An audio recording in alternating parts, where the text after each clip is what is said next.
Վերջին շրջանում Իրանի եւ Ադրբեջանի միջև հռետորաբանությունը հասել է աննախադեպ լարվածության, անցնելով փոխադարձ մեղադրանքներից մինչև բացահայտ ռազմական սպառնալիքների։ Այս համատեքստում հատկապես ուշագրավ է եղել շիա կրոնական երգիչ Ղոլամռեզա Ղոլիզադեի Բաքվի դեմ ուղղված բուռն ելույթը, որը տեղի է ունեցել Արդաբիլում տարեսկզբին։ Նմանատիպ հակաադրբեջանական հայտարարություններով պարբերաբար հանդես է գալիս նաև Արդաբիլի ուրբաթօրյա աղոթքի առաջնորդ Այաթոլլահ Սեյիդ Հասան Ամելին, ով եւս բացահայտ մեղադրել է Ադրբեջանին Իսրայելի հետ համագործակցելու մեջ։ Իրանից հնչող այս հռետորաբանությունը Ադրբեջանում չի մնացել անպատասխան։ Բաքվի համալսարանի դասախոս Իլհամ Ալիևի ավագ խորհրդական Ղաբիլ Հուսեյնին հայտարարել է. «Իմ ժողովուրդը Իրանի ադրբեջանախոսները պատրաստ են ոտքի կանգնել եւ վտարել մոլլաներին։ Մեր ժողովուրդը կկարողանա փամփուշտներ դատարկել Արդաբիլի մոլլայի Այաթոլլահ Սեյեդ Հասան Ամելիի ուղեղի մեջ»։ Իրանցի հոգևորականի դեմ ավելի կտրուկ հայտարարությամբ է հանդես եկել Ադրբեջանի էկոնոմիկայի նախարար Միքայել Ջաբարովը, ասելով. «Մենք Ամելիին կգլխատենք մեր իսկ հողում Արդաբիլում»։ Իրանա-իսրայելական լարվածության ֆոնին իրանցի փորձագետները շարունակում են շրջանառել այն թեզը, որ Ադրբեջանը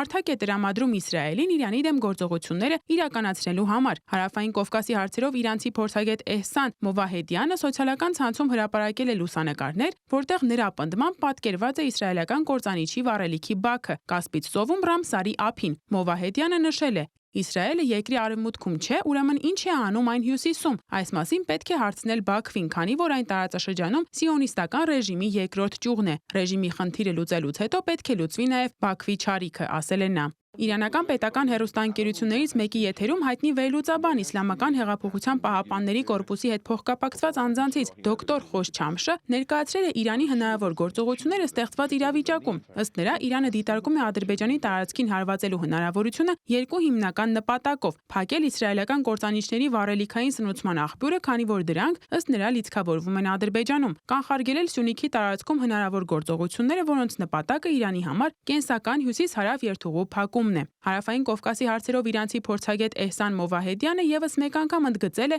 Իրանի դժգոհությունը Ալիևի վարչակազմի Իրանի դեմ թշնամական քաղաքականություն վարելու վերաբերյալ։ Նա նշում է, որ Իրանի ռազմական հարվածը սիոնիստական ռեժիմի կողմից օգտագործվող ադրբեջանական բազաներին, մասնավորապես Սիթալ-Չայի, Բաքվի, Զանգելանի եւ Լաչինի շրջաններում կսահմանափակի այդ ռեժիմի հնարավորությունները։ Իրանի կողմից Ադրբեջանի տարածքին ուղղված հարվածի հավանականությունը թեև բարձրաձայնվում է աննախադեպ կոշտ հռետորաբանությամբ, բայց մնում է սահմանափակ ռազմաքաղաքական ռիսկերով պայմանավորված։ Թեհրանը լուրջ անհանգստացած է Իսրայելի հնարավոր ռազմական ներկայությամբ Բաքվում, սակայն ուղիղ ռազմական միջամտությունը կարող է ստեղծել լայնածավալ էսկալացիա, ներառելով տարածաշրջանի այլ դերակատարների եւ հարվածելով Իրանի ռազմավարական դիրքերին։ Հենց այս հարցի շուրջ կողմնորոշվելու համար էլ Ադրբեջանի մուսուլմանների միություն շարժման առաջնորդ Թալեհ Բաղիրզադեն բաց նամակ է հղել Ադրբեջանի իշխանություններին, պահանջով, որ Ադրբեջանը հստակ դիրքորոշում արտահայտի։ «Մենք միշտ եղել ենք եղբայր Իրանի ժողովրդի կողքին։ Այսպիսի շրջափուլում մեր միասնությամբ ու համերաշխությամբ պետք է վերահաստատենք այդ աջակցությունը», նշել է նա։ Դիանա Կարապետյան, Reopen Media։